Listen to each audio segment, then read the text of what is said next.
you've contributed to 38 orgasms during this podcast.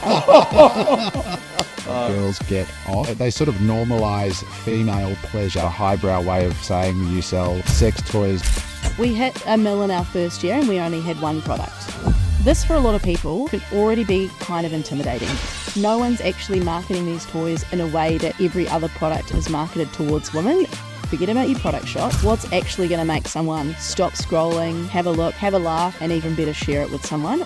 You had a billboard up at one point as well, right? But We did. That is so clever.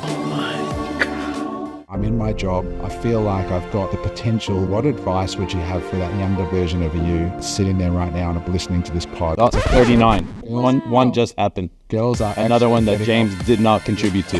James is the reason.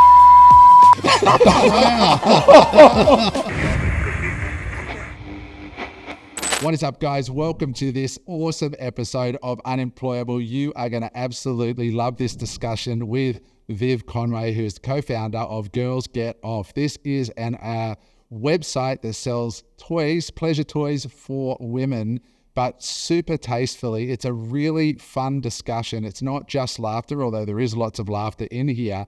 There are some really powerful business lessons on how these two women started this business, saw a gap in the market, how women were not being served well and in a classy fashion, how they scaled it to a multi-million-dollar business in the space of 3 years. We dive into how they used influencers, how they got controversial billboards in New Zealand that made motorists laugh and almost crash their car. And we talk about how they really doubled down in COVID and used humor because they could not use Meta or paid traffic to grow this business. They used humor, creativity, and good old-fashioned Kiwi ingenuity to grow this brand. Girls Get Off. It's a fantastic discussion. I know you're going to have a laugh, but you're also going to learn. And it's a really fun episode full of great tips. If you've got a dream of building an e-com business and you don't know where to start, this is the podcast for you. You're going to love it.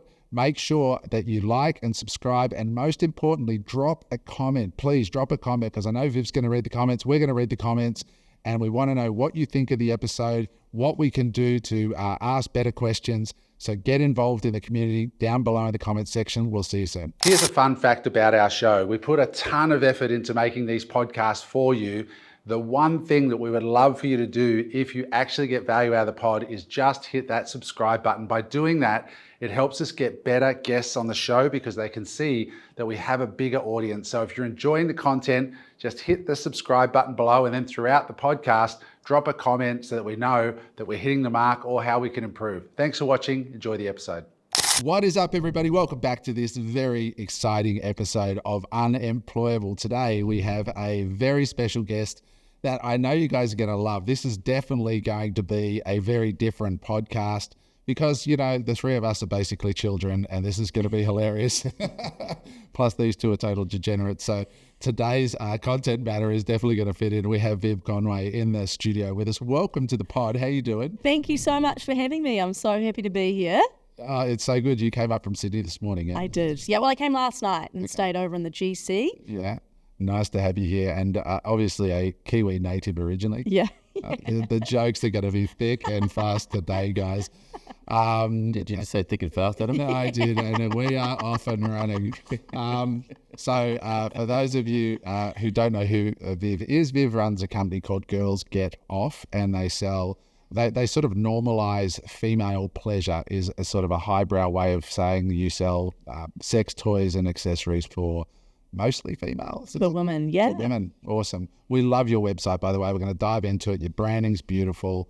And for those of you listening, watching, yes, we are definitely going to have a laugh today, but there's also a really interesting set of factors that are sort of realities for this kind of business that limit what these awesome ladies can do in terms of marketing. And so there's a new level of creativity, and there's going to be some really interesting business lessons in here as well. So don't dismiss this pod as, just a lighthearted, not going to learn much from it. It's going to be a great business discussion as well.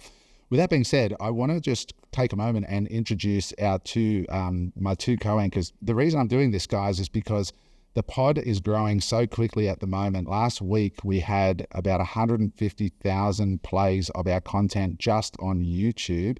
Actually, more than that. It was about 170,000 just on YouTube. And then we had Spotify and Apple's been going off as well. And so sometimes I forget that many of you are watching the show for the first time. So to my right here is Eric Machado. Eric is one of 3 founders of a company called the MX Store. You can look them up at mxstore.com.au. It's an amazing Gold Coast success story, scaled with just 3 guys and a great idea over 10 years or more than that now, is 14 years or something. They're now doing about $100 million a year with 170 employees down in Burleigh Heads on the Gold Coast. And aside from that, Eric owns a bunch of other companies that he's seed funded with entrepreneurs, and he does real estate developments. He's done everything from small high-rise towers to property marketing, and developed himself. I'm talking not just selling for others, and commercial projects.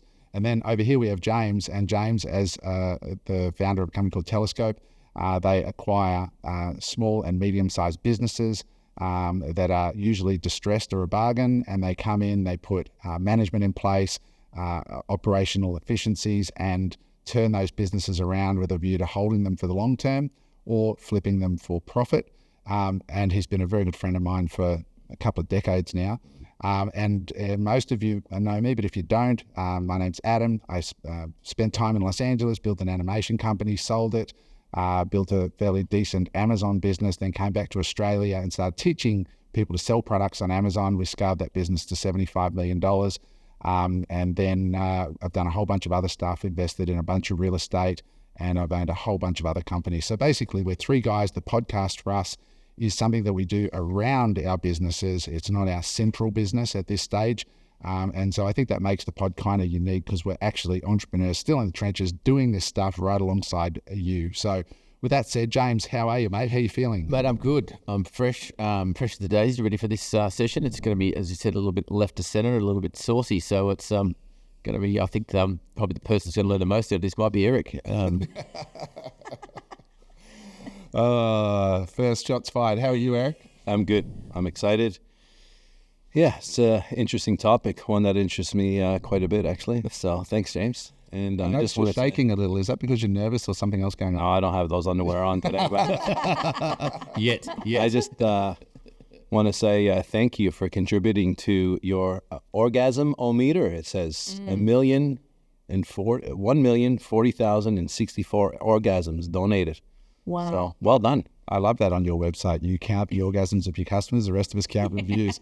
Because I guess getting reviews for these products can be a bit challenging. Like you can imagine, like Cheryl from Wagga is going, I don't know if I want to say this thing blew my head off, right? Like, Did it have to be Cheryl from Wagga? Can't it be like Sam Fox from Sydney or something? am I ruining your visuals here, James? Yeah, totally. So Yeah, look, the reviews can be challenging, but also when they do come through, they're amazing. I remember one of my favourite ones was from a 78-year-old lady called Elaine, and she said that her life partner had died 5 years earlier. She'd really missed the big O, and then she'd found Missy, one of the toys I'll show you soon, and she's like, I've just been having orgasms. It's amazing. She's like, and I can't wait for when I pass and when my children find this in my bedside drawer.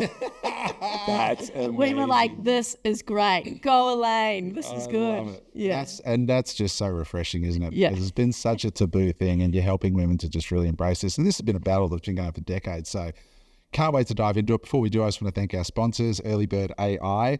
If you own a business of any kind, including a store like GirlsGetOff, and you want to improve your efficiencies, whether it be in the area of generating leads, marketing, SEO, there's a whole bunch of ways the guys can help you, increasing the number of leads, efficiencies of your business, reduce costs. Go to earlybird.ai. You can see it on the cap here. It is EARLI bird, earlybird.ai. You can get a free audit from the guys, and they will sit down with you, learn all about your business, and then a few days later they'll give you a plan and show you the tools that are available to you right now. And guys, like, seriously, every week that goes by there is massive changes in AI, and it's not a thing to think about in the future. If you are not looking at it right now, it is costing you because your competitors are getting miles ahead of you, and not like the old days when something new came out, they get ahead a few months and it didn't matter. In this space, you can get a long way ahead in a few months. So if you are a business owner, anything from a plumber to an e-commerce seller, contact these guys. At least have the call. It is totally worth it. They've been smashed since they've been sponsoring the pod. They're doing great things, and it's a really genuinely great business to have a look at what you're doing. So with that said, Viv, what is the story with Girls Get Off? How did this business start? Who owns it? What made you wake up one day and said, I am going to sell dildos and I'm going to do it well? Yeah. So I have the business with my business partner and friend, Joe.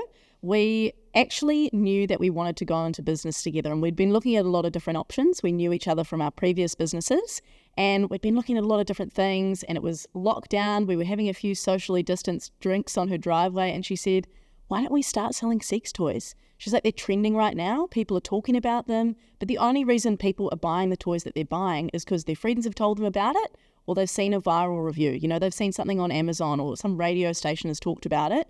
No one's actually marketing these toys in a way that every other product is marketed towards women. For example, you know, you can imagine skincare, using influencers on Instagram, has a really nice customer experience. You go online to the website, feels good, and then you get the product, nice unboxing, like start to finish. No one was doing sex toys like that. The actual product looked kind of ugly. It was like they're just not marketed well towards women.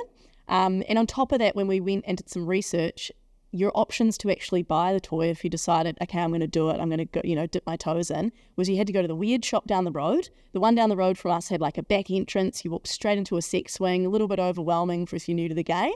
Or you went online and it was like, okay, I'll click on toys for her, 800 different types. Oh my God, there's like the Dong Blaster 3000 and the fisting mitten. Like it's a little bit hardcore for what I'm looking for. What do I want? It's not like choosing a movie, you know, like, So we were like, let's make a fun, simple, positive buying experience for buying sex toys. Let's use lots of marketing in lots of humor in our marketing so that it kind of takes away the uncomfortable feelings, creates us, focus on building a community so that people feel a part of something. They're getting more than just a sex toy when they buy from us. And I think all those little things that have sort of worked together to create Girls Get Off into what it is now, which is, it is absolutely a community, but it also means that people can buy these products without feeling like, how am I supposed to feel about this? Is it a bit weird? It's like, oh, this is actually as normal as buying skincare, and like, so it should be, you know? I think it'd be good, Richard, if you can throw the website up so that we can see the representation of this, because, you know, the last thing, I mean, Eric's had a run-in with a fisting mitten. I've heard that.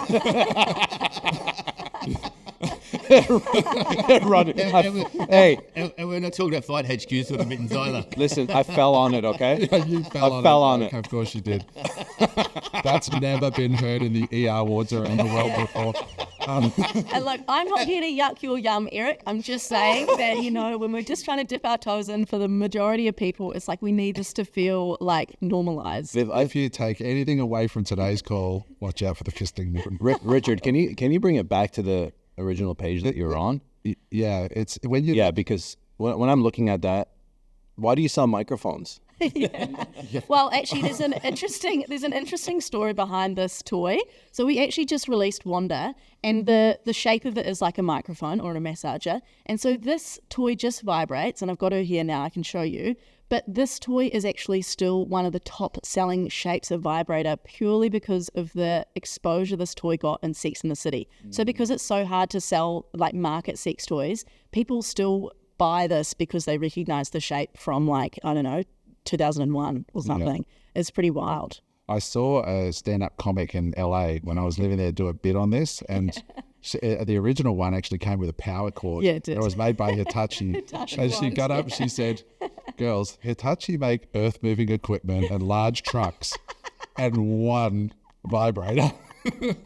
She goes, I outed the power in my building using this thing, and I was laughing so hard. And then our next joke was, I'm like 2 dicks away from being gay, and I thought that was hilarious. So anyway, so what you can see here was is that physical the visual representation of what you just said, because you are right. Like, for so many people, when they think of buying this kind of product, it's like that sketchy, you know, going to the sort of purple and black store where there's some weirdo standing behind the counter going, hey, what help with, like... Yeah. buying that thing. You all want purple or black, is it? Very, very descriptive, Adam. I didn't want to mention the name of the big brand that everyone knows, but you know what I mean. So it is. You've done a great job with the branding. It looks like you're buying sort of a face makeup or something like that. So I love how you just as a quick pickup. You said, "I've got her here." Oh, yeah. As women want women. Wanda. Does Wanda have a partner called Warwick? Some women might want a blue one. Yeah, maybe we haven't thought about Warwick, but I think also what we identified in the market was that some of the best-selling sex toys were like, who named these? Yes. You know what I mean? Like, can I name them? I don't know. Yeah, It's let's bring them up on if I look at like some of the most trending topics, people might have heard of like the Satisfier or the Womanizer. I'm like, guys, like who named that? It's just like all. We just wanted it to be very female focused, so that's why we went for cute names. But sometimes I think they could also be stripper names. So we got Missy and Tiff and Polly and Peaches and Dee Dee. I think they're also like strippers, to be clear. Yeah, I'm like, oh, they're kind of cute and fun. But then one day I was like, or strippers, but either works. Well, you need Tiffany up there. Oh, you got Tiffany. You got to. The girls do call their toys by their names, right? Yeah, a lot of the time they say, "Oh, this is like Tiffany's in the drawers," sort of thing. So I think that's really cool. Yeah. Okay, so you started off with this this observation that basically there's a category here. I imagine these products are reasonably high margin as well. Mm-hmm. So you got a high margin product that honestly most women either have at least one or have heard about one or whatever. So it's not like they're scarce. But so it's a big market and it hasn't been approached well from a female perspective. Is that basically the impetus for starting it? Yeah, and there were probably a couple of other brands at the same time. Like we could see it was working well with another brand in the States. So that was, again, I think when you start a business, you were always like, is it going to work? Is it not? We were like, oh, well, worst comes to worst, we're just going to have 1,000 vibrators in Joe's garage. We'll just have to give them away. But we could see that it was working for other brands. So it was sort of validated in the way that we could see how it was working, but we knew we could do it better. And I think, to your point, like a lot of people already have a toy or they've explored, but there are actually a lot of people who haven't. Or I've spoken to countless women who've never even masturbated before because it's just not something that's like talked about. Yeah.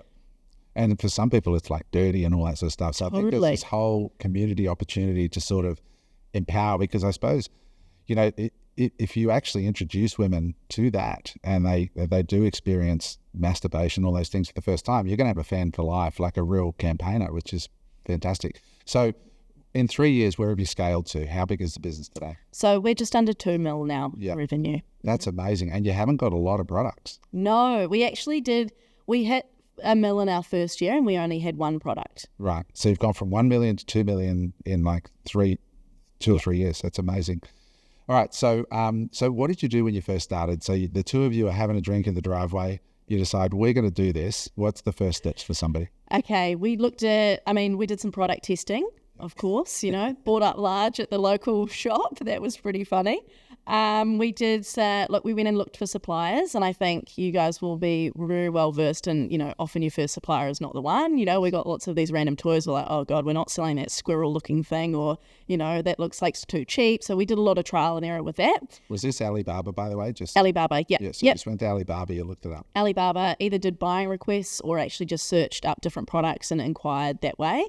I think we went through 2 or 3 suppliers before we found the one that we wanted. We initially got an off-the-shelf product and customized it a little bit in terms of color, a couple of functions, because we just wanted to get started as quickly as possible and validate it. So initially we were like, we just want to buy 500, like that's plenty. But to get the customizations we wanted, we had to buy 1,000. So that was like, oh God, all right, all my last money into these vibrators. And if it doesn't work, well, we'll figure that out then. But yeah, we'll just see how it goes. And from there, we started to just do the bare minimum in terms of, we didn't start out with all this like flash packaging with all this branding. We literally just started out with a nice white box, nice insert. We made sure, we had funny copy. We actually had in our first packaging, every toy came with some earplugs, and we called them orgasm sound blockers, and we had a little joke that you could give them to your housemates, and so everything was like a nice little experience, but very plain white, just like a little embossed box, and we could put ribbon around it if we wanted to. And we just started with the minimums, and then from there we went on to market it and launch it. And from the beginning we wanted to make this something where we could be almost seen as an influencer or a creator ourselves. So we made sure we created content that was going to be shareable with other people. So for example, every Sunday, right from the beginning, we've run Sunday confessions. So people write in what they've been up to over the weekend, and then we share those anonymously. And we can see that A, gives people inspiration, because if one person's having sex in the kitchen one week, then 3 others are doing it next week in confessions.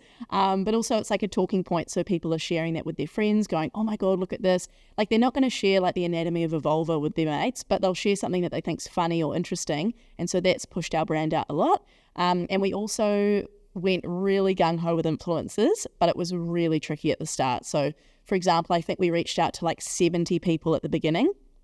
4 said yes, 2 of whom we already knew. So we were like, oh no one wants to post about vibrators on their Instagram stories. But once we got the ball rolling, we got one influencer in particular, Simone Anderson. She was a huge catalyst for us in terms of not just sales, but also influencing other influencers to be like, oh, actually this brand's fun and cool, and actually these girls are behind it, and this actually isn't like a weird thing. Actually, this is something that's quite fun. So I want to dive into that, but I just I want to go right back to the beginning there.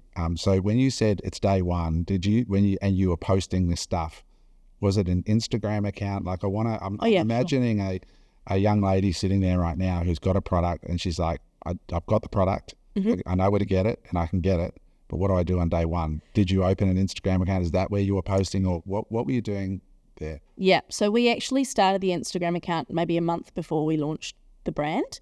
We wanted that account to be reflective of what the brand was. We wanted to have some content on there. So when we did launch the product, it was sort of, there was a little bit of trust there and a little bit of... Just Insta, no TikTok, nothing, just Instagram. No, it's just Instagram. So you had 0 followers. You're starting to put up some content that's reflective of the brand and all this, and Richard's got it up there for us. Yeah. You got 90,000 followers right now. That's amazing. Yeah. So you start that, you put up some content, and then you started this. Sharing this on our personals, all coming soon. Okay. And then we initially did some pre-sales as well. Okay. I believe. So, yeah, I think we put the website live just to test out and make sure there was no hiccups over one weekend. And then I think on the Monday we did some pre-sales, saw who was going to buy, went really well. Just a Shopify site? Shopify site, nice and simple. And from there we launched, and it was kind of all go. James, it's one of those brands, like just sitting here looking at it and looking at the site, what you've done with it. With a girlfriend and a glass of wine, I'm talking about you. You could just have so much fun putting this together. It's one of those brands you just go all night. What about this? What about this? What about this? Because it's got that sexual innuendo, but how to make it tasteful. So it's job well done. Thank you. Yeah. With the website. Sorry, I've lost my train of thought there. Yeah. I just love that you keep bringing up how you like our website, because I listened to the podcast where you said, I bought this, I built this website on Wix, I'm not happy with it anymore. We also hate the website now. We're like, it's not good enough. No, we're actually getting a redesign right now just so it's better for conversions. Yes. Because, oh my God, every time I go on and, shipping doesn't work to Australia. Perfect. That's great. That's what I was going to ask you. So did you have a 3PL in Australia? Is that where you kicked off, or did you kick off in New Zealand? So initially we started out of Joe's house. Okay. And we actually quite quickly brought someone on to do customer service and packing orders for us. Part of that, I think, was something that I've really loved learning from Joe. Joe's got a couple of young kids, so a little bit of a different life situation to me, and she doesn't have as much time. Where I probably, if I was by myself, I would have just kept doing things myself, but she doesn't have that time luxury. So she's like, well, let's just get Maya in to help do the orders. I'm like, great idea. I wouldn't have thought about that till this stage. So we actually got someone in quite early to do orders and customer service for us. I liked that for a couple of reasons. A, frees up your time to do more marketing. And B, customer service, man, so much negativity. Really? Yeah, well, if you're only getting emails from people sometimes in terms of I didn't like this, or my order was wrong, or all these different things, I think it takes away from being able to constantly put out the good stuff all the time. I think sometimes it's just human nature, right, for the negatives to outweigh the positives. So sometimes I feel like, oh God, that person's upset by that, or not that it was overly bad, but it was just it's just not a good use of our time. We want to focus on the marketing. The complaints be? I mean, it's not like it's a Well, it wasn't so much complaints. It was more just people are emailing you. Yeah, you get some reviews and stuff, but people are emailing you because something's gone wrong, or they're missing a charge, or it's just all that mundane things that it's not worth your brain space. So that was really good, outsourcing that a little bit at the start. And then when we were probably a year and a half into the business, that's when we actually went to 3PLs, which was also something for us. It was amazing. I'd actually just moved to Sydney. We had a warehouse at the time in NZ, but we also, like, again, the time suck of training warehouse staff. If you have a sale, everyone's down putting stickers on bags on a Monday, again, taking away from what you're supposed to be doing. So now we have a setup where we've got a 3PL in Auckland and a 3PL in Melbourne.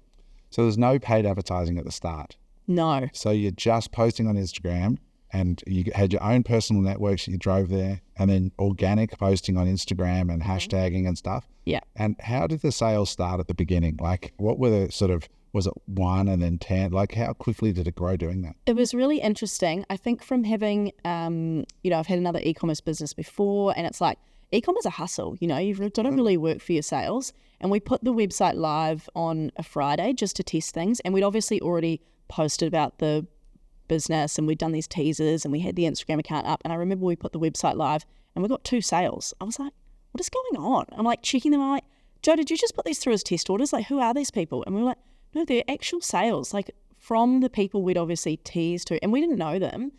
There must be that many people already coming through, having a little nosy, going through the website, that it was honestly by the time we did pre-sales, we already put in our next order, because we were like, this never happens with e-com. It's just like this huge need for this product. So it was all go from the start in that respect. Product market fit, right? Like that's, because I think about e-com, and I think, like, my big thing is, before I start, I want to know how I'm going to sell and attract customers. Like, what's my,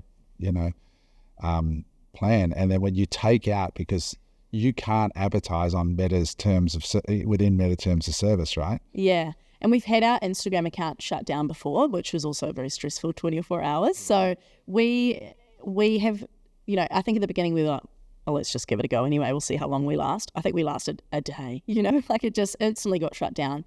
Like, Facebook's got these image recognition software. They can pick up different words that you're using. They can pick up toys if they're in the ads. They'll shut them down. And so, from the very beginning, it was all organic. We used influencers, but we also, because it was so hard to use influencers, figured out very quickly we were going to have to be our own influencer. We were going to have to create content that people wanted to share, that became a talking point. And we also, when we could get in press, that was always great. But for the most part, it was, okay, let's just hustle. Because it's like the world's against these products from a marketing point of view. I had a client who sold dinner plates, and they had white dinner plates, green dinner plates, and black dinner plates. And he rang me one day, he goes, I just can't understand why my 9-inch black dinner plate keeps getting pulled down by the algorithm. And we figured out exactly why it was getting pulled down, because anything with 9-inch black was getting pulled off. So what was that? Wow. Yeah, I know. Look, God. Anyway, keep on moving. Just when you said about the hustle, just for context for the listeners and viewers, you said you had a previous e-com business. While you're putting this together, did you have another hustle, or was this the main hustle? While we were doing this, Joe had an e-commerce cookie business, and I had a social media agency. Right. So, we were both doing those at the same time. When this kicked off, Joe was like, I'm selling the e-com, I'm selling mine. I'm like, yep, great. I reckon I can do both for a while. Absolutely could not. And then I sold mine a few months later as well. What were you selling before this? Social media. So we're running social media for other businesses. Okay, so you got a social media background. Yeah. That helps. It helps. There's a few details that you mentioned before, and one of them was you mentioned a vulva. Now, I want to make sure the audience and everyone knows what we're talking about, but more importantly, I need to make sure that James understands. Can you please explain what that is to James, just so that okay, so I think you know what we're talking about? I'm pretty well versed in the area. Okay. Well, everyone just uses the term vagina, right? But that's not technically the correct term. So the vulva is the outside, or like what you see with your eyes. The vagina is actually the internal canal, and that's technically anatomically correct. You understand, James? Now, But you're a one-trick pony, mate. I've had plenty of field experience, buddy.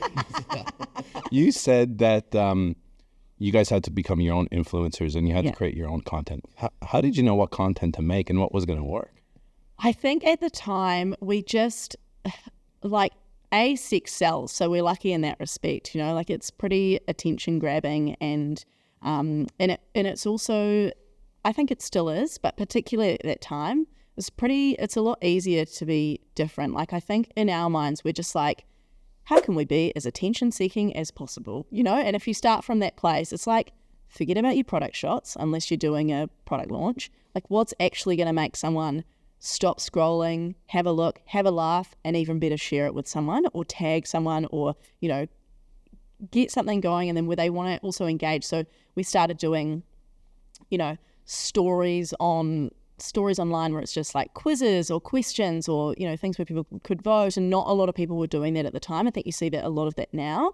And we were doing, there's like 2 of us on socials all the time. Like, if you think about the amount of hours we were putting into that, it was a lot. And then when New Zealand went into the second lockdown in September, I was actually on a plane, landed in Queenstown. Hour later, they were like, New Zealand's going into lockdown. Joe and I were on the phone. Knowing from our previous businesses, we were like, engagement's going to be insane and no one's going to move quicker. Let's do a giveaway a day, because we knew it's going to take, you know, other businesses 3 days to catch up to this. So literally day one, I was on the phone with my sister. I'm like, I need you to go to the supermarket right now. I need you to buy all the pink lollies you can. We're doing a lockdown giveaway. And then when lockdown ended up being 10 days, it was like, oh God, please make it stop. I don't know what else to give away. But over that period as well, I've never worked that many hours in a week. Just like, wake up, work. What are we going to give away? Perfect. Stories, engaging, sharing people's stuff, making them laugh. And that was a huge, I think we grew like 20,000 followers over that 10-day period or something, because we just went hard because we saw the opportunity and we were like, we're going to smash it. And from there, we just also continued with that type of content, because it was like, well, we also don't need lockdown as an excuse to do this much content. And so we just kept that flowing, where we'd probably previously only done maybe like a few things a week, you know, whereas we just went like, Kiwis are so good. Like, honestly, Kiwis are funny buggers. Like, you guys have got a good history, like a heritage of having good, creative, funny stuff. You know, like, I still remember that deck ad, you know, like this. Oh, yeah. Where they're saying, nice dick. Yeah. You know, like, and they're pointing at the deck. It's a pergola company. And they go, oh, I love my dick. You know, it's just so funny. And that Hell Pizza, you know, that was hilarious. Yeah, they still do great marketing. You drink Hell Pizza and they say, Hell Pizza, what the hell do you want? You know, like, they've got really clever marketing. But tell us, like, you had a billboard up at one point as well, right? Like, we did. Yeah, what was that? What happened there? Yeah, so we've had a funny history with billboards. I think there's a couple of things. When New Zealand went into, so we had that second lockdown. Auckland stayed in lockdown for a number of months. It was nothing compared to Melbourne, but they were probably in there for like 3 or 4 months, where the rest of us were just like going about our lives. So they were about to come out of lockdown. Huge build up in the media. Everyone's talking about it. And we at the time lived in a beach town called Mount Maunganui, where a lot of Aucklanders have beach houses. So we're like, what can we do to just stir the pot a little bit and, and get things going? So we were like, let's do a billboard that says Aucklanders are coming, so can you, but like CUMING. And we thought, there's this new billboard spot in the middle of town. We'll get it there. That'll be hilarious. Like, it'll just be funny. And then the other great thing with billboards is that what we've learned, and I'm sure a lot of small business owners can relate, but like, you're doing things on the fly. And the best thing about billboards is if you try and put a billboard up the week before, you get distressed rates. So it's even better. It's like, it's only going to be $500. We're like, perfect.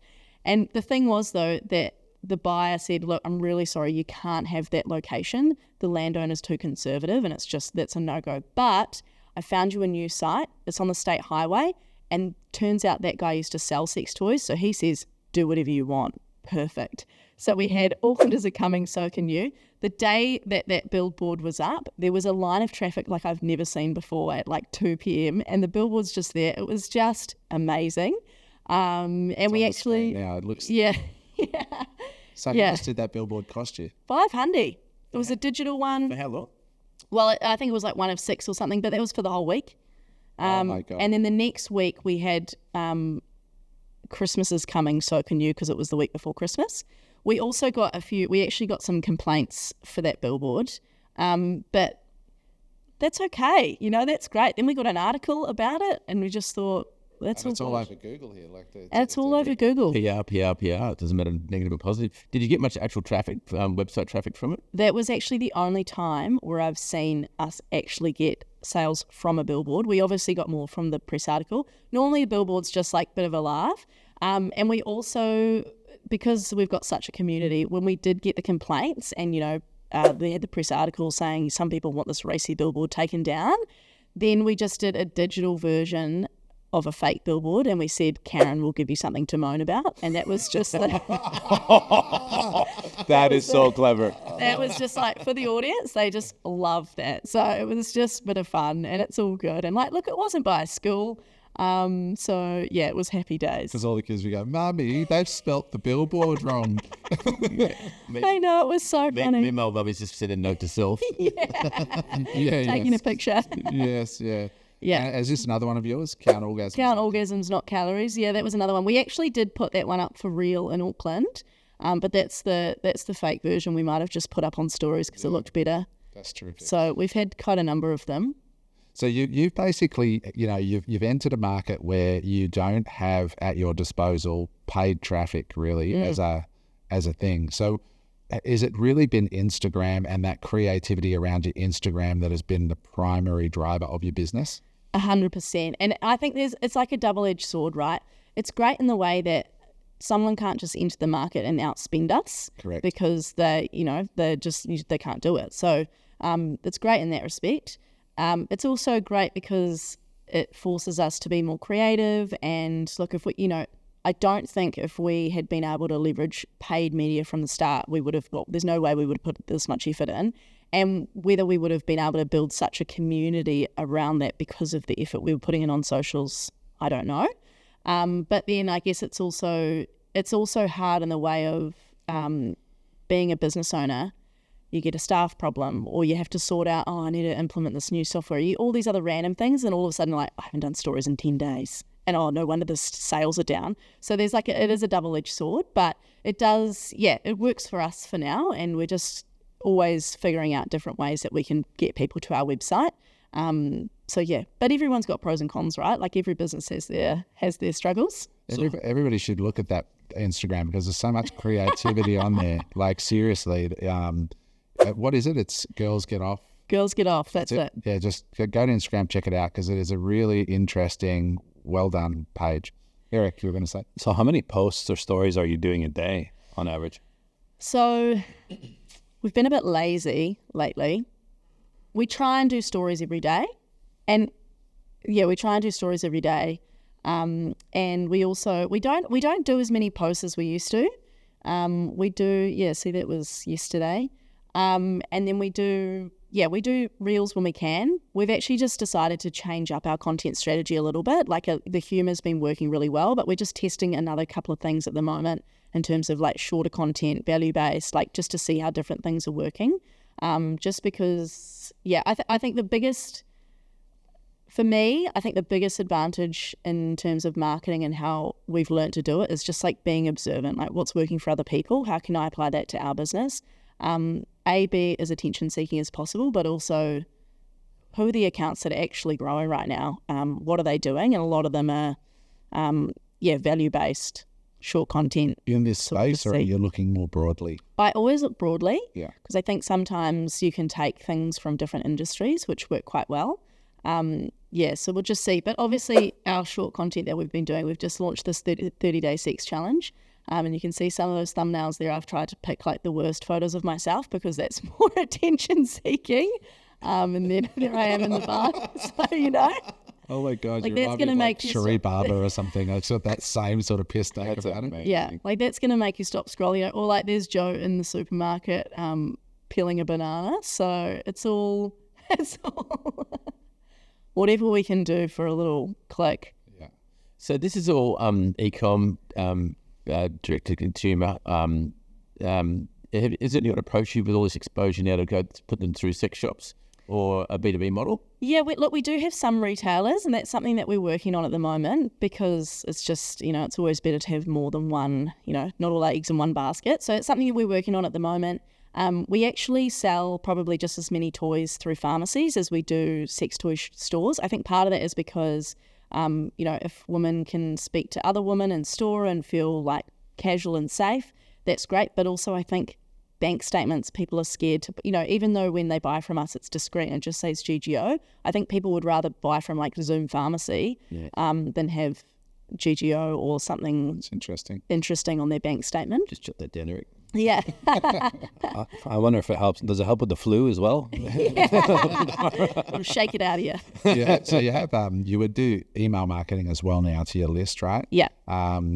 How's that going for you? Is that a big part of your business? Huge part. So email accounts for about 30% of our revenue. Yeah. So that's what we work Interesting. towards. Yeah. Interesting. So Yeah. 30% from Email. right? Because I wouldn't imagine, I suppose, if you bought a product, are people buying multiple products or are they just buying accessories from that point? Or Like some people have the whole range, Right. which is so great. And it just depends. We've got some consumables now, like our lube, toy cleaner, and we've just bought out a libido supplement as well, which is really exciting.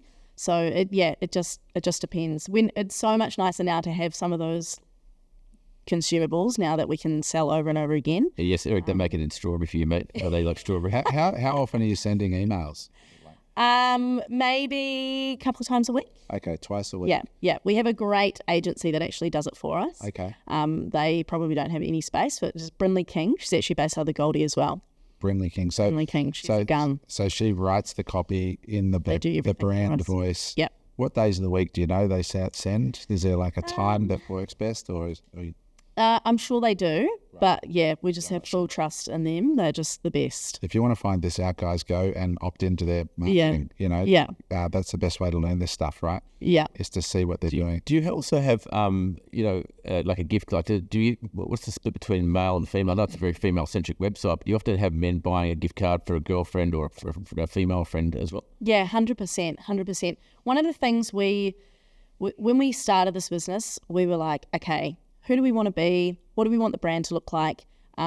We figured that there's a lot of brands out there that it can actually be, this for a lot of people can already be kind of intimidating. For this to come into a long-term relationship, we haven't talked about this before. There's often an assumption that this is going to be a replacement. I'll be at trade shows, they're like, oh, you don't need a man anymore, you know what I mean? And so we worked really hard to make sure that this isn't intimidating towards partners. Most of our customers are in relationships. Even though we use a lot of humour, we never say things like, "Oh, guys can't find the clit," or talk down, like bring anyone down in order to have a laugh. Like we always say, we're laughing with people, not at them. We do get a lot of guys in our DMs asking questions about what they should buy for their girlfriends, or when we did gift cards, there'd be lots of Valentine's Day or at any time, really cool notes coming in from partners. Guys can actually take the libido supplement as well, all the ingredients work for males as well, so we get that question a lot. So it's actually, even though we're female focused, we've worked really hard to make sure that's not intimidating, because we believe that if we can empower women to take responsibility for their own pleasure, learn more about themselves, then they can communicate that to their partners and other people if they wish, and then that actually brings people closer together and everyone wins. It shouldn't be something where it's like, at the expense of someone else or as a replacement, or it shouldn't be intimidating. We're like, sex is ice cream, these are the sprinkles, it's just a different flavour. It's not out there to, it's not a replacement. Yeah, the reason I say it is like, hypothetically, I've got quite a few platonic female friends. Like if I said, here's a gift certificate to some seedy sex shop, you're like, what the fuck are you doing, right? But if I said, here, it's fun, I get it, and big of a giggle, and they'll probably go and buy it. Yeah. Like it's just more above the, sort of out of that grubby sort of 100%. branding. Yeah.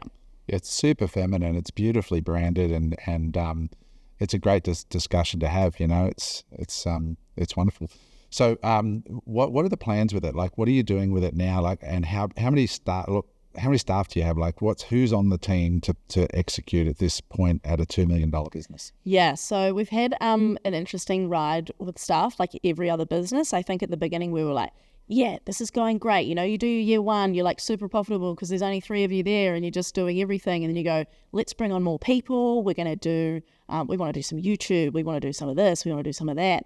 We did things like, still like we've had businesses before, but we're still pretty new, right? So we do things like, we'll do some YouTube. You can do that, and you forget that people don't have the same drive as you. You've got to give clear instructions. You've got to understand what their actual deliverables are and what you want from them. And like that stuff we sucked at, and we're not nowhere near perfect. So we had heaps of learning curves with staff, and we had a really big team at one stage because we just thought more people equals we can do more content, which means more sales. But there were a number of other factors like, we had huge product issues. We actually still had the one product. So we were like essentially paying staff to just entertain people who already bought from us who couldn't even buy again. So we had some real learning curves there. And we've actually come to a stage now where there's, like Joe and I, we've got a designer, we've got a copywriter who does about a day a week, and then we actually work with more contractors than we do staff. So we've got contractors for customer service and VA out in the Philippines, which I was very hesitant to do with such a community-focused brand. I was like, oh my God, like, is this going to work? I don't want the tone to be off. I was really, really hesitant. But with the software, we implemented Gorgeous for customer service so that we could measure, how long it's taking for tickets to be replied to. I highly recommend Gorgeous. I can't believe we were... Is that like a Zendesk type of thing? Yeah, essentially. I just like implementing Gorgeous was the biggest face palm. I was like, why did we not do this from, a year ago? Even when it was just Joe and I. So what does Gorgeous do exactly? Is it just like a help desk? It's a help. It just brings all those customer service tickets into one. It means that if someone sends you 2 emails, you can merge that ticket and bring it together. It automatically shows up, if they email with this email address, it'll pop up on the right-hand side what their order number was, what they ordered, so you're not flicking between tabs and doing this, that, and everything. Super easy. Yeah, you can set up all those templates so that, if someone's missing a charger, it just pops up with the same template directly, so the Philippines, did you go through like Upwork or something to find somebody, or is there a customer service e-com agency that you... I'm an asker, so with anything like this, I always ask people that I know. I'm like, who are you using? What have you done? What have you done? So we looked at a few agencies, but I actually got a recommendation from a friend who's like, we use this girl, you can, have a go. And we just thought, let's give it a go. Let's give it a go for a month. If it doesn't work, we can always change. How much does she charge? $6 an hour. Okay. Yeah. And she handles all your tickets. All our tickets. Yeah. And they're amazing. The reservation I had with getting someone local initially was I was like, if they don't know how to use the software, I don't know how to fully use it. And if you don't know it, you may as well not have it. Like, it can just be, it's like any other software. It can just then not be efficient at all. So I knew that a lot of people in the Philippines had training in the software and they knew how to use it. And sure enough, as soon as I was doing the onboarding, she was like, pressing all the button. I'm just like, wow, this is amazing. So that's been a real win for us. And so your contractors for your EDMs, for your electronic digital mail. Yeah. So contractors for that, contractors for customer service. Yeah. In-house, you got a designer. Yeah. You got a copywriter 1 day a week, and then you got the 2 of you. Yeah. And we've also got, we use contractors for like SEO and things like that. I think we also had a learning curve where we would say, okay, we want to use influencers. We want to bring someone on to do that. You might employ a person, and then 6 months down the track, you're like, we don't need that anymore, or we're doing something differently now. And we've been through a number of restructures where we've been like, we think this is right, and then it changes. So now I think we're of the thinking that get contractors, even though it's a little bit more expensive, but just so that we know there's less training involved, we can figure out what works. And if it's working, then sure, down the track, we can bring that in-house. But at least while we're still so new, we can figure that out that way, and it just takes things off our plate so we can do more. If we were to look at a pie chart of your business today, 30% is coming from EDM. Where's the other 70% of the pie coming from between organically off your Insta and then through, I suppose it's affiliates? Are you giving it with your influencers? Are you just giving them sample product and they're shouting out, or are you giving them a commission, or how are you working with influencers? What's the breakdown of your sales in terms of source? Yeah, I think the influencer space for us has changed a lot. So we're do you guys use Instagram? Do you use it personally? Great. My theory is that 18 months ago, I would have been up to date with who was moving house, who was having a baby, what was happening, what the gossip was. I'm watching stories all the time. Now, when I'm scrolling on Instagram, and it'll be interesting to see what you guys think, I find myself on Reels. All I'm doing is I'm watching Reels, normally sending funny things to my friends, maybe some business stuff in there. I'm watching stories of my friends, but there's very few influencers that I'm following and keeping up to date with in terms of their lives. And therefore, I think that the people buying from influencers has changed slightly. Yes, I think there are like food accounts where they're providing value around food. And so therefore, I bought a crock pot the other day because I thought I had all these great intentions to meal prep. Or, there's different ways. And yes, we still do make sales from influencers. It's just that now we've pushed it over to an affiliates model. So it's sort of hands off. We're like, you post as much as little as you want. We'll send you all the new products. All good. Go for it. No approvals. Coupon code, which tags. Coupon code. Go for it. We just set it up with like Shopify collabs. Super easy.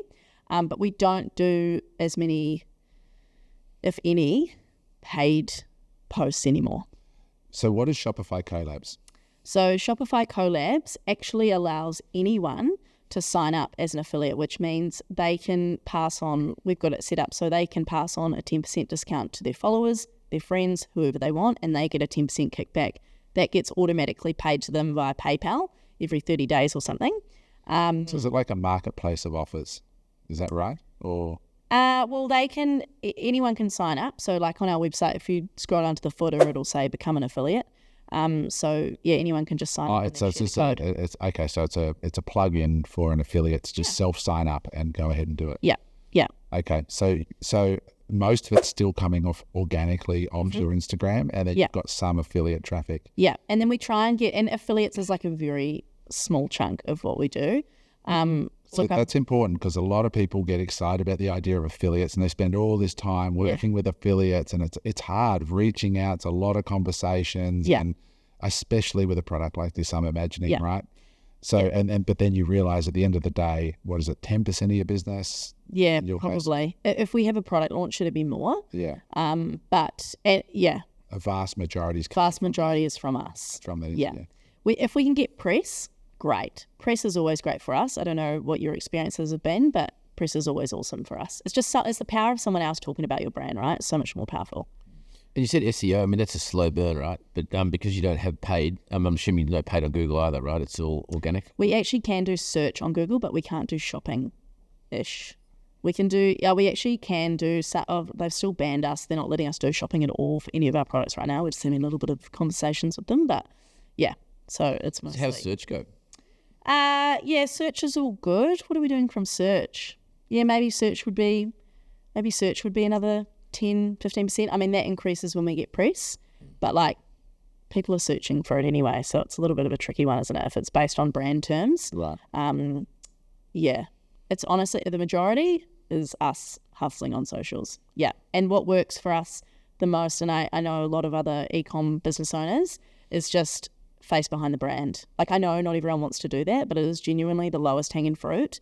And if you can just get on with it, even though like Jo, my business partner, is quite introverted, hates it. You know, like her last business, I think she showed herself on stories like twice in the couple of years that she had that business. She's amazing at it now, but it just, no one likes doing that stuff. Or very few people actually go, I'm going to put my face on stories. I'm going to get in public and get out there and get my phone out. Like it's very few people, but it is actually like, it's free. So what would you say as a percentage? I don't know if you have stats around this or not, but just in regards to women that actually buy these toys and actually don't and never have, what would your gut tell you if you don't have stats?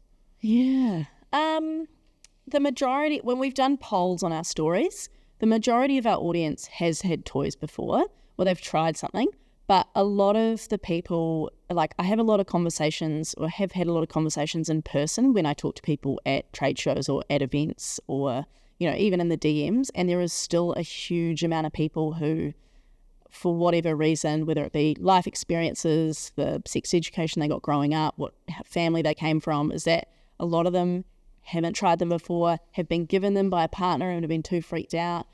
I wouldn't know the percentage, but it's not a small percentage. So it's not very quantitative. The reason why I'm asking isn't because I want to know the exact percentage, but I would say it's quite high, right? Because of the taboo around this, right? So with you're obviously, there's let's call it 50-50, right? There's 50% of women that are buying these things actively that you're trying to get in front of.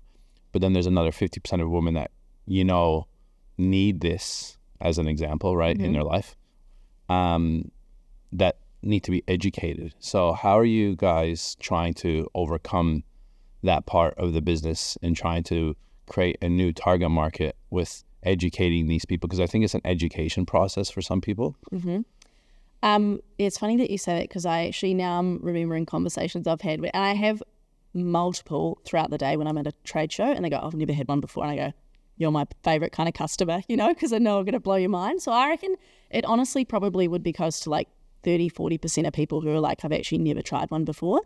And in terms of the education piece, I think, honestly, for us, it comes back to the content and making people laugh. Because if we can make people laugh, it kind of takes away those uncomfortable feelings. Nice. And then it's like, okay, cool. It means you can say, watching Confessions, oh my God, look at that, and that's the starting point. It's not like, it's not personal, it's sort of over there. It means you can start the conversation, and the more you sort of talk about it, and the more people are also in situations where their friends are talking about it, that gives them permission to say, okay, it's not weird. So for example, when we first started the business, our biggest sales nights were Fridays and Saturdays, because we knew that people were getting together, having a few wines, and then one girl goes, oh my God, I got this new sex toy or something. And I would have conversations in person with people who say, you were the talk at neighbourhood drinks the other day, all the girls were in the kitchen and like talking about this new toy that they got over a few reds, and that's why we would see those spikes. So it's just those like little micro conversations that are really organic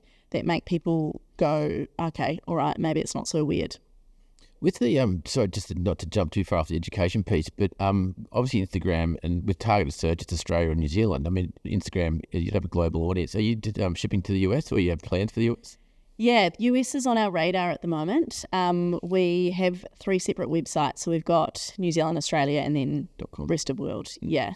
So it's on our radar. I mean, we did a press article in the States the other day, and it was the revenue was worth 11 days worth of New Zealand sales. And we were like, get us to the States. I know entrepreneurs are suckers for having like shiny object syndrome, but at the same time, it's almost like, coming from New Zealand to Australia, I knew that was going to be awesome for my mindset and like pushing my brain in terms of what was actually possible, and it has been. And that's exactly the same going from Australia to the States, right? They must look at us in the States and be like, what are they doing down there? Like, there's no one there. So I think that'll be the next step for us. I would have thought maybe podcast sponsorship might be a good one for you as well. Not this kind of podcast, but like there's, I can't think of the one. I think my wife listens to a podcast, and it is hilarious. Like, I sit next to her on the plane, and it reminds me of you and maybe Joe if you'd had a few wines here. These girls are unhinged. Like, it's hilarious. Listen to them. I think it's called I Need Therapy or something. But they talk about all this stuff, and there's a lot of female wellness, female focus, where it's real hardcore girl talk. Yeah. And I would have thought that might be an interesting category, opportunity for you as well. Yeah, you're so right. Because if they've got these audiences where the girls are really listening, long form, and there's a lot of trust in that relationship. 100%. And I think that would be interesting for you. Yeah, I agree. I follow news.com. I'm basically on it every day just for real estate stuff and seeing what's going on. And I notice as you scroll down, they've actually got a lot of articles, this person's top 7 sex toys, and I go, oh wow, let me check this out, right? And I click just to let it get to it. How do you go? Oh, wow, let me check this out, right? Just being curious, and I click in, and literally it'll just be like a columnist or some sex therapist or sex educator, and speaking and going, number 1, X Missy as an example, and this is why. Number 2, number 3. Have you ever looked at anything like that? Because honestly, probably because I've clicked on it, now I'm getting targeted, and they're following me around, which is... I think it's Outbrain that does that, isn't it? Like the platform that puts that kind of content into pages that are relevant online. Yeah, I've never actually heard of that one. I'll give that a stalk, but something we found really useful is actually Linkby, so Linkby. They've been awesome for us. I'm not sure if you've heard of them before. It's like a cost per click setup. So when there are those listicles and stuff going out for Mother's Day, for Christmas, gift guides, all the rest of it, instead of doing all that organic pitching to journalists yourselves, you can just pay. So you then pay the platform per click. It might be $1, $2, $3, whatever. Probably for some of those listicles, it'd be a little bit more, like the $3, $4 mark. But that way you can just get on there and in front of people. Have you done much with retail? I know you said you do some retailers, but like retailers like Honey Burdette, as an example, I know they sell lingerie, and then you go around the corner, got their little stash. Do they do all their own brands, or do they actually? Do. So they don't sell. Yeah, they do their own. Yeah, they do their own range. Yeah. Okay. Yeah. No, our brand is that. I was just checking that was right, but yeah, it is correct. It's kind of puts those types of contextual ads inside of, like, if Channel 9 does an article on women's sexual health. Yeah. Then it puts it, makes it look like an article, and it's an opinion piece that's Who's that girl that she's quite famous now? I don't know if she was on like Maths or something, but Abby something. Abby Chatfield. Yeah, she's right around this whole topic. Yeah, she's right. great. This whole topic, right? Yeah, And she promotes a lot of different. Yeah, and she's bloody good at getting in the media too. Yeah. She's awesome. And my missus actually follows it, and it's hilarious. And I actually follow it now, and it's this Instagram page called Crazy Bitch Props. Have you ever heard? That's a good meme account. Oh man, it is hilarious. But they do a lot of promotions of different types. They do. And we're toys not, and stuff yeah, as well. but some of those meme accounts in the States are doing these like really rogue promotions of toys, like so wild that I can see them getting banned and stuff. And I don't know whether like they've got connections at Meta, so if they're I don't know, but the momentum they're building up, because I look at it and they got hundreds of thousands of followers and comments and it's pretty like some of it's pretty in your face. Yeah, they've got full The other thing I see for you is we had the guys who own Mana Vitality on here.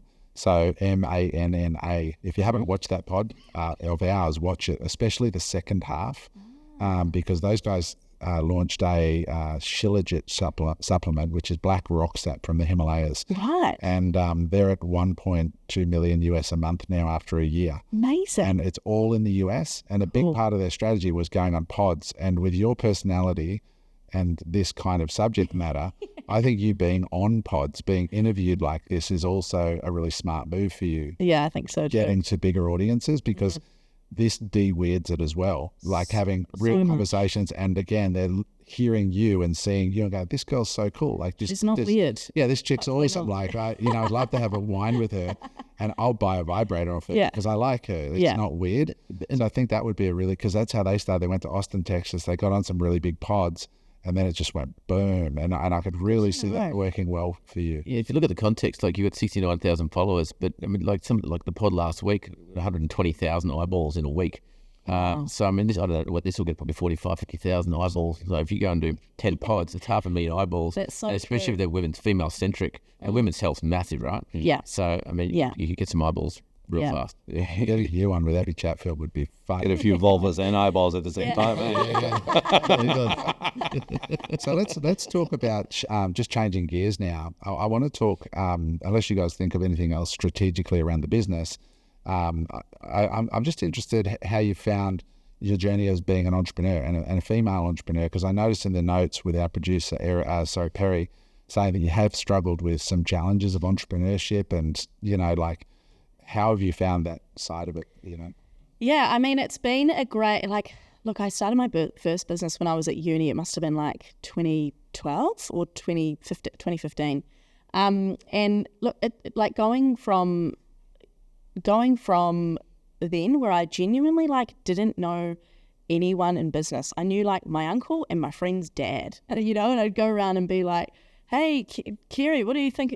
Shall I sell these sports tights? Just absolutely no idea. And I remember, finally starting to connect with different entrepreneurs, and that being the biggest win, just like this podcast, finding other people in the same space. I think the journey has been, heaps of different learnings over the years, lots of grinding, a lot of years with feels like no progress, but then those things all, no one can ever take that knowledge and experience away from you. I remember sitting in uni and thinking, I studied food science and I thought, I probably should take some of these business papers, seeing as I've got this business happening, and sitting in these classes and being like, this is such a joke. Or doing these marketing classes and being like, okay, all well and good that you think you're going to sell to those people, but I'm like, but that's not true. I'm like, you don't know that. And I just be like, what is going on? The best paper I took at uni was an entrepreneurship paper, because it actually talked about minimum viable product, start selling as quickly as possible, figure it out, go from there, who's your target audience, and it was very black and white.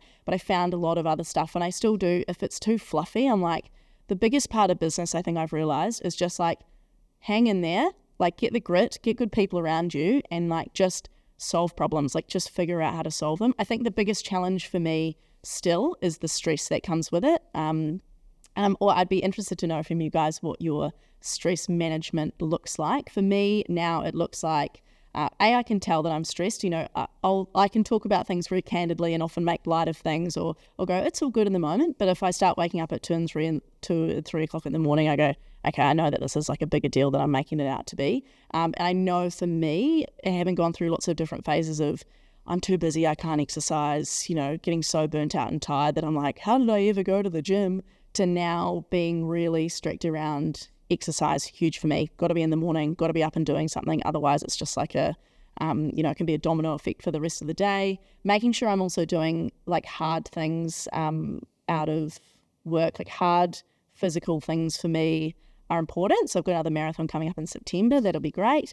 Those sorts of things are really important. And then again, it comes back to the people. Like I'm a part of EO, so Entrepreneurs Organisation. I've got a forum. We meet every month. That's like my closed circle if I need it for, this is my problem. What are your experience shares? What would you do in this situation? So it's been a journey like everyone else. I think some of the biggest like breakthroughs for me have been understanding that you're not special. So, when you think it's really hard, I remember driving the car one day and going, I think throughout that time I'd been hustling a lot. We couldn't get over 10 grand a month in our business. And I was just like, what is going on? Like I know where I want to be. I don't understand how do other people do it? Oh, must be easier for that person, or they've got it different, or, that industry must be a little bit easier, or they don't have this problem. And then I realized it was like all those ideas and stories you're telling yourself in your mind. It's like, but also what makes you so special that you can't achieve it? Like, how come you can't have the bigger business, or how come you can't do that? Like, actually, you're the only person,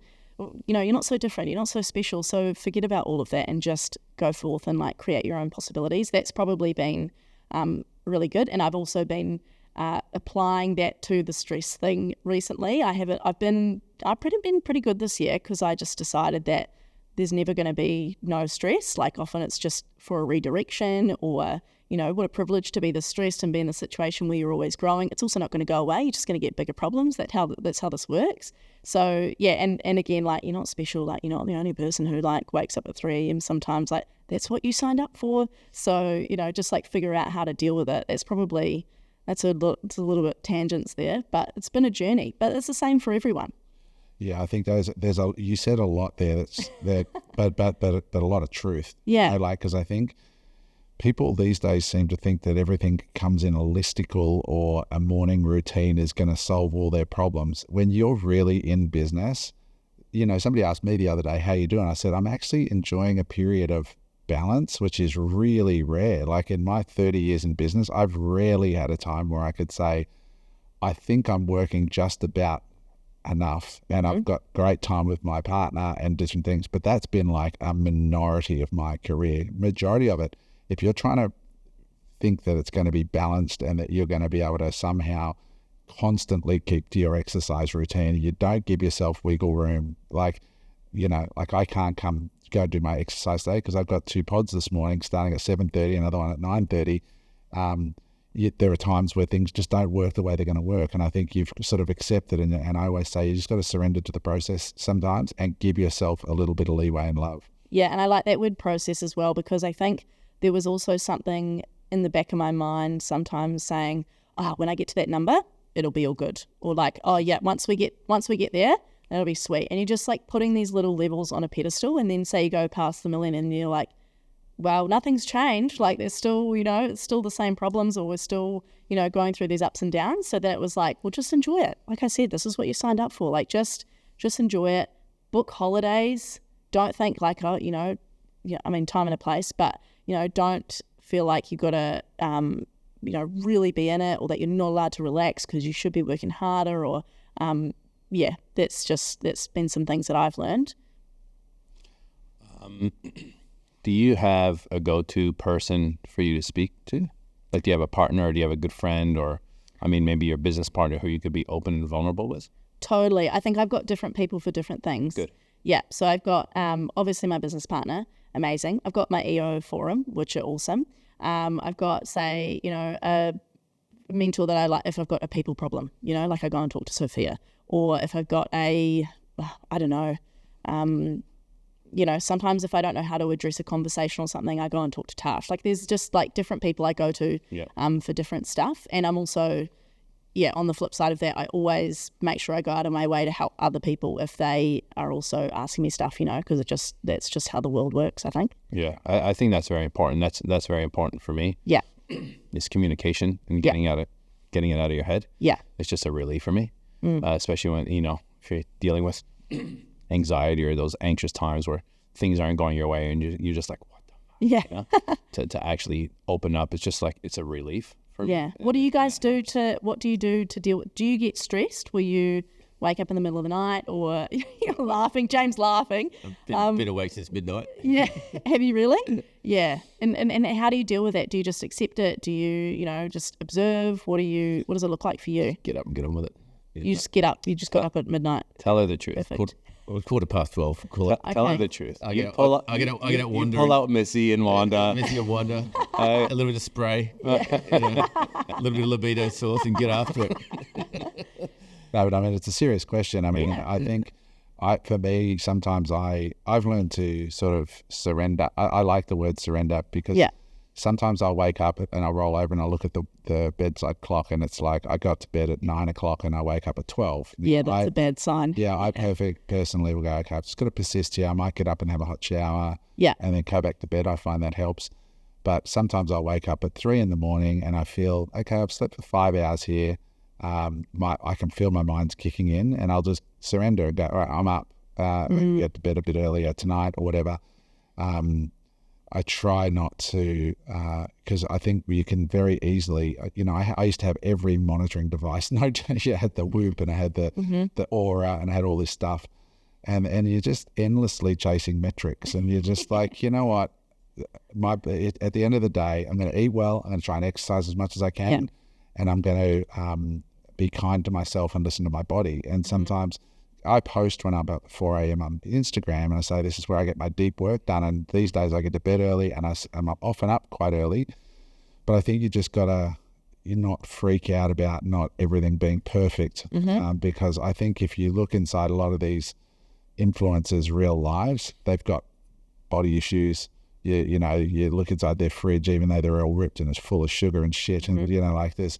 You just got to go, hey, what's right for me, and find that's it for me. But I also liked what you said about two things that you said I think are really important. One, regular holidays. Like I asked my accountant, who has a lot of high net worth clients, how are the happiest of them dealing with the stress? And he said, regular domestic getaways. So they might pop up to Hamilton Island. For us in Queensland, it's a 1 hour flight. You get off and you're in your hotel in 20 minutes. Go away for like a weekend with your wife or your partner, or like what you did on the weekend, go down to Kira, just a local holiday in your city. Go and book the nicest hotel in town, no flights. Just have a dirty weekend for the two of you, or just a weekend, right? So that was one. And the other thing was that you said is that you have a range of people that and I think a lot of people put the expectation that they're going to get all of their needs met by their wife or husband or significant other. Whereas that's an impossible expectation, like I don't expect my wife to have certain conversations with me. I'll have James for that, or I have Eric for that. So reducing the expectation on a singular relationship in your life, I think is important. Yeah. And I think also like looking after those people too. So it's not just that the only time you ring them is like, help me please, something's going wrong. Like, go out of your way to make sure you're looking after those people in your life as well. One specific thing I do is poker nights and poker nights have been like, these guys both come, but I have like 30 guys on a rotating roster now. And I get DMs from people all over the world saying, when's the next poker night? Could you put me on the list, But the poker nights has been therapeutic for the guys because it's good, clean fun. Yeah. There's no strippers or drugs or, nobody's drinking too much, Yeah. I mean, maybe some nights we'll have a few drinks, but it's good, clean fun that you're playing a game with friends, you're shit talking all the time, and nobody's talking about business. And it's a really nice, you guys know. And having things booked in, like when I know there's a poker night and it's in 4 weeks, I'm excited, right? We're shit talking. Yeah. WhatsApp group. When you know that you've got a dinner booked with friends, or you have an event coming up. Yeah. For me that is so important. Yeah. Like we're going to Hunter Valley tomorrow for 4 days with a group of friends, renting a house and just doing the wineries and all that. I don't drink, but it'll be fun watching. Might need some of those earplugs. Yeah. I don't need those. I think I need to bring these. They're not for you, Eric. Can you imagine you're high-pitched screaming, high-pitched screaming with wonder in an inappropriate place? I squeal like a pig. Yeah. The joke about earplugs is actually, what's the most sensitive part of your body when you're masturbating? Your ears. I was like, this is a new fact I haven't noticed. Yes, listening for the door. Is that the door? Is that the garage? Is that footsteps? That's so funny. That's so good. Time to dial it up. Yeah. Those regular breaks. Regular breaks. Things to look forward And to. also, Yeah. I think this whole daily routine thing is just like, you don't have to have a cold shower. You don't have to meditate. You don't have to have a sauna. You don't have to go in a cold plunge and a hot plunge and run. And like, just that is overwhelming for people. And Yeah. people are posting these things like they're doing it every day as Bible. And I honestly think that is overwhelming for people as well. Because if you're not doing any of that, you're doing one of those things and you feel like there's 10 other people doing 10 of them, you're going to be like, shit, I'm lazy. They've got such big businesses. They've got family. How are they doing it? You know, and just being realistic on what you're comfortable with. Yeah. Because like, I honestly don't have a daily routine. I've never had a daily routine. I try and get to the gym 4 times a week. I'm an AM person as well.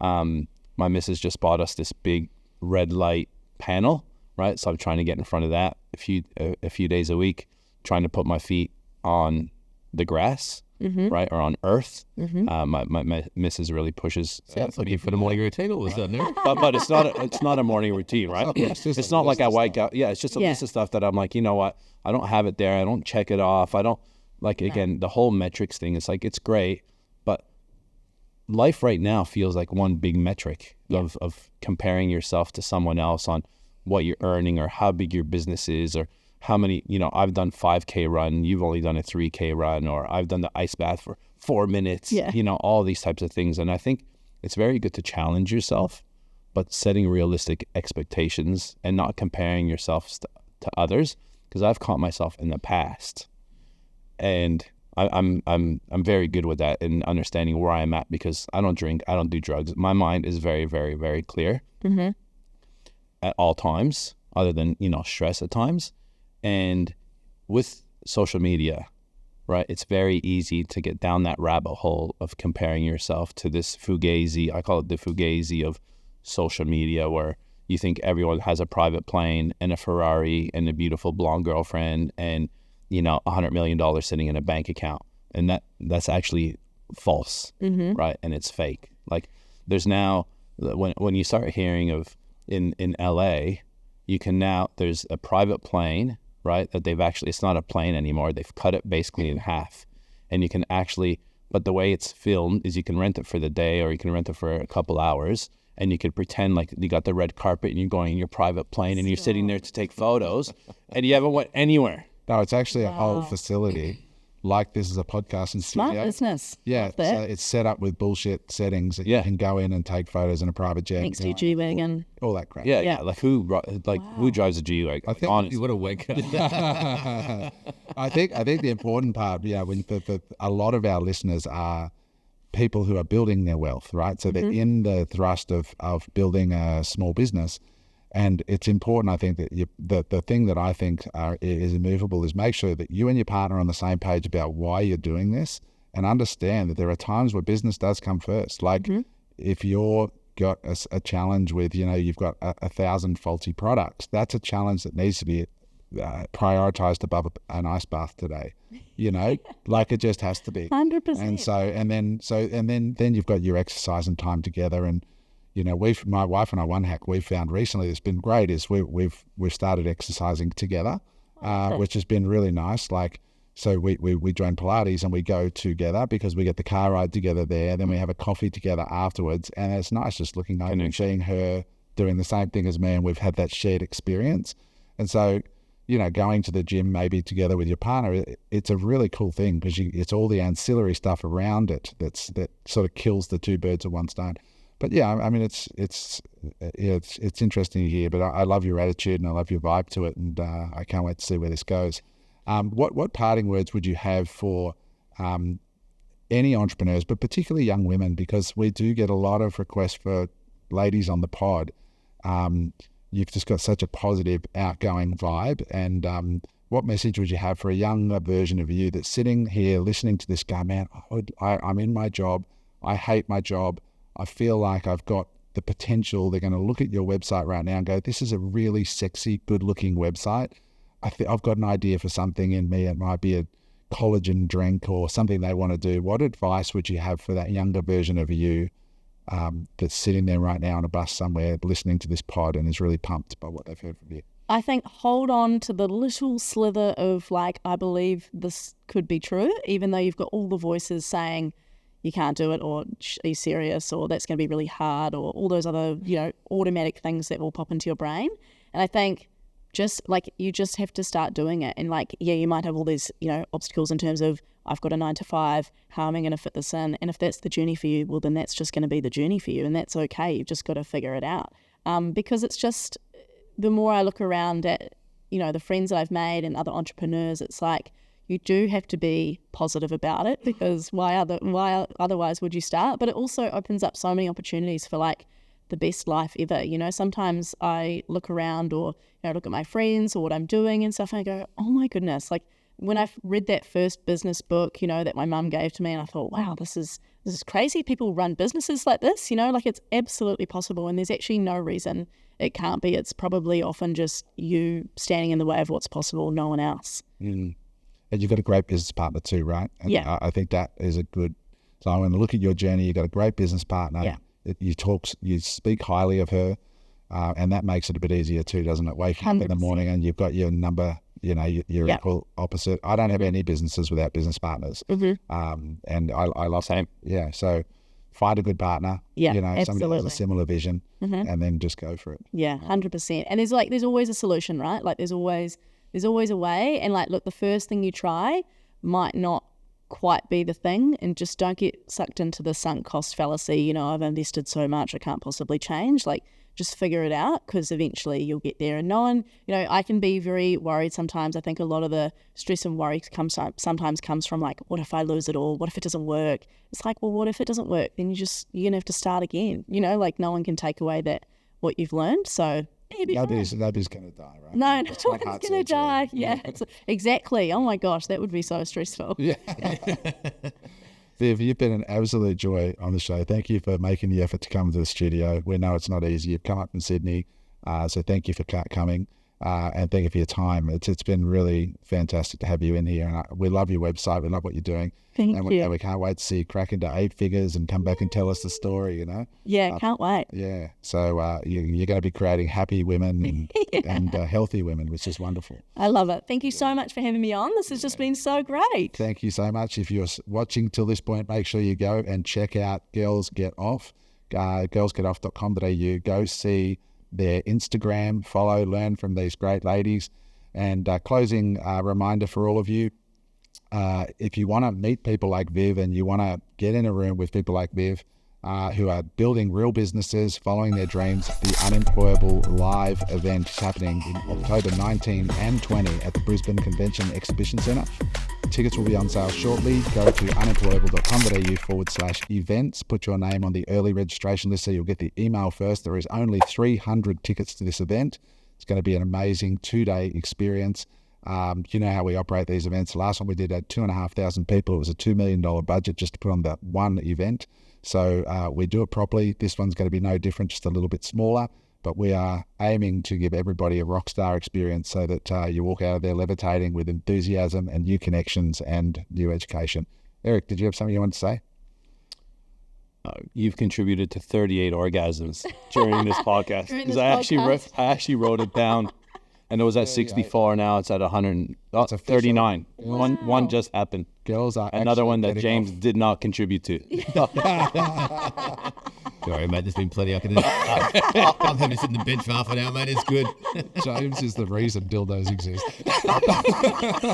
late mail. Wow. All right, with that thank you so much. Thank you so much, and we'll see you on the next episode of Unemployable. Bye for now. Hey there, I hope you enjoyed that episode of Unemployable. If you'd like to watch another episode, just click there.